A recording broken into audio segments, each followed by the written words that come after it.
Hey guys, hope you all are doing well. So today I wanted to be very open and raw and talk about sex and relationships, your body image, all that kind of stuff that goes along with it. Of course, I will have some fashion and beauty videos coming up very soon, getting ready for festival season, but today I just wanted to have a girl chat, get really open and honest, and make this a really safe place where people can come, they can get feedback, and they can leave their own experiences in the comments and hear about others and also hear my advice. Of course, I don't know everything on these topics, but I'm just going to be speaking from the heart and from my own personal experiences. So let's go ahead and jump right in. So the first question I had is a pretty heavy hitter, but they asked, when was the first time that I had sex?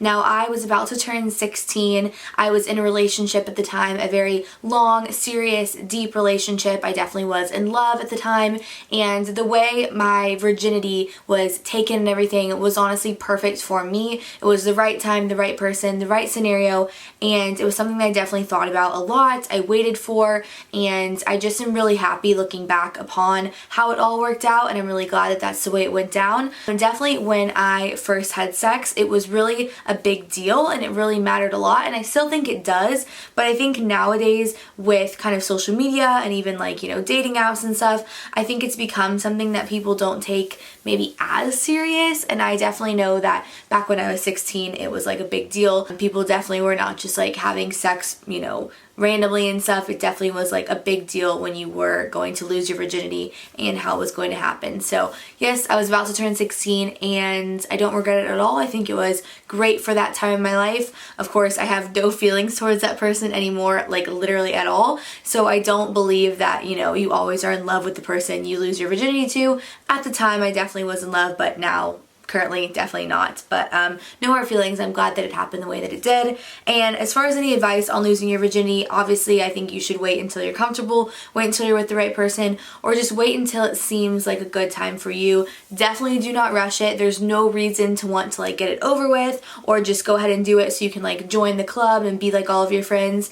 It's definitely something you're going to remember for the rest of your life, and I think if you can wait and make sure that it's something that you are really proud of and you're happy with, that's always the best case scenario. But at the same time, I feel like it's not the biggest deal ever. Like, it's definitely not the end of the world, and if you did lose your virginity and it wasn't the most perfect atmosphere, did it work out like a movie fairy tale ending, I don't think it's something to be super heartbroken over, but at the same time, I don't think you should rush it and just try to get it over with. You should, of course, kind of cherish it and make sure that it's something that you want to truly be doing for yourself, because at the end of the day, it does belong to you. The next question says, can you use sex to talk a guy into wanting a monogamous relationship?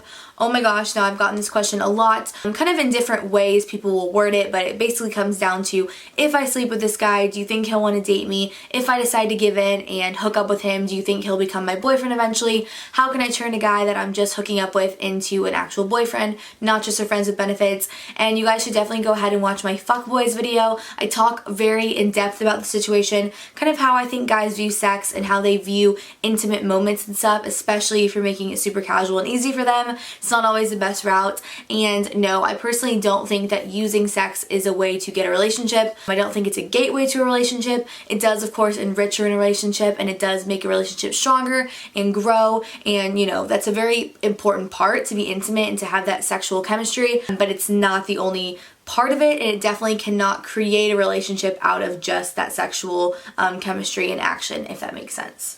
The next question is asking me to talk about my opinion on casual sex. Now, I've talked about this before. I definitely do not discriminate towards anyone who wants to have casual sex. It's not for me. I definitely prefer to be in a relationship, or at least to be really committed to someone or in love with them ideally, and just to really enjoy them. For me, sexual attraction is way more than just physical. It doesn't have to do with just what you look like, but it has to do with how I feel about you and the emotions that I have for you and want to share with you. And for those reasons, casual sex just isn't something I enjoy. I've definitely, been there, done that. It's not something that for me is fulfilling, and I think it's all about personal preference. You of course have to get to know your body, get to know your emotions. For some people, having casual sex is really empowering. They enjoy it, it's fun for them, and they don't see anything wrong with it, and I'm all for that if that's you. And then for some other girls, it really is something that kind of drains them emotionally emotionally afterwards. They don't feel so great about it. They can maybe sometimes regret it. And I think it all just comes down to how it affects you and how it makes you feel. And being very open and honest with yourself about that is really important, because that can help save you some heartbreak at the end, and you can kind of figure out if that's something that works for you and something that you enjoy. This video is brought to you by Simple Health. Now, Simple Health is an incredible service that's going to prescribe you birth control. So no matter where you are, you can get the birth control prescribed to you and sent to your house as a subscription. There are no more doctor's offices, waiting rooms, or pharmacy lines. You also don't have to talk to a 50-year-old man and tell him your complete sexual history. You can just go to simplehealth.com and you can be matched with a licensed doctor that can help prescribe you birth control. Now, they are not creating this birth control or anything. It's nothing sketchy or weird like that. They actually are able to prescribe over 100 different methods of birth control, including the pill, the ring, and then patches as well. So any type, you can definitely find it on Simple Health, and make sure that you're getting a really great birth control that's going to work for your specific needs. Now, a lot of girls don't only use birth control for sex. I know a lot of girls like to take it to regulate their periods, to help with their cramps, even to clear up their skin. Now, Simple Health is not going to be a replacement for your routine physicals and exams with a gynecologist. You of course should be doing that for your own health. But if you're interested in getting prescribed birth control and having it delivered to your house as a subscription, so it's super easy, no hassle, and birth control is a super personal choice, and Simple Health makes it very comfortable and discreet for you to get prescribed. Like I said, their doctors can prescribe over 100 different brands of the pill, the ring, and patch as well. Access to a doctor, insurance status, or cost should never prevent women from being able to access birth control, and Simple Health is really helping break down those barriers and making it accessible for everyone, which I'm a huge fan of. I definitely believe in that. I've always been someone that loves to do sponsors on my channel that I think really affect people and that are really helpful for you guys, and I know that I have so many of you that are around my age, younger, a little bit older than me, and if you are having sex or birth control is something you're interested in for the other reasons that I mentioned, your periods or just clearing up your skin, I think it's a really cool option. Simple Health offers affordable care regardless of insurance. They do accept insurance, and with most insurance plans, your birth control ends up being free. And for those without insurance, the plans start at $15 per month, and the delivery is free for everyone. The prescription is usually $20, but Simple Health is offering you a prescription for free when you go to simplehealth.com/Megan and enter the code Megan at checkout. Again, that's a free prescription from Simple Health when you go to simplehealth.com/Megan, enter code Megan at checkout. The next question I wanted to address is about how to feel confident in your body when you're being intimate with someone, when you're naked, having sex, all that kind of stuff, and what to do if you feel like maybe the guy's going to be looking at you, or you feel like you're not attractive enough or something like that, or just even that is something that you can't get out of your mind, so therefore you can't enjoy yourself when you're being intimate. Now, let's just be honest. I think every girl has been there. Every girl has felt self-conscious of her body, especially when you're naked or you're trying to be sexy or look good. And at the end of the day, just realizing that everyone has things that they don't like about themselves. No one is completely perfect, but I also think that if you're with a guy that truly values you and is excited to be with you, honestly, at the end of the day, they're not going to notice like a little extra tummy roll or something, or the way your boobs look when you're having sex. They're not going to be focused on that. They're going to be focused on how much they're enjoying you and how excited they are to be with you, and how kind of cool this is that they're actually with a girl. And I think that's a really important thing to remember and kind of keep in the back of your mind.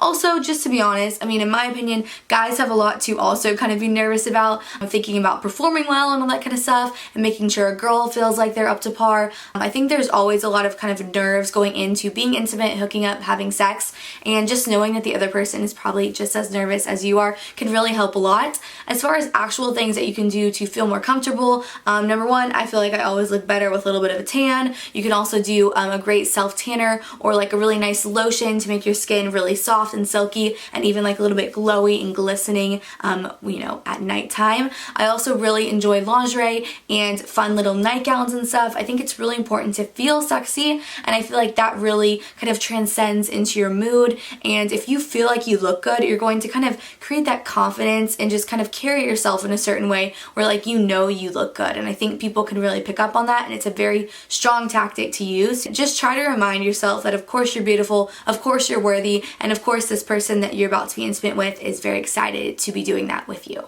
The next question I got is, how do I know when I should sleep over with a guy after hooking up with him or having sex? Great question. I think the sleepover is a very interesting thing. I definitely think that can be very intimate. It can be just as intimate as sex or hooking up.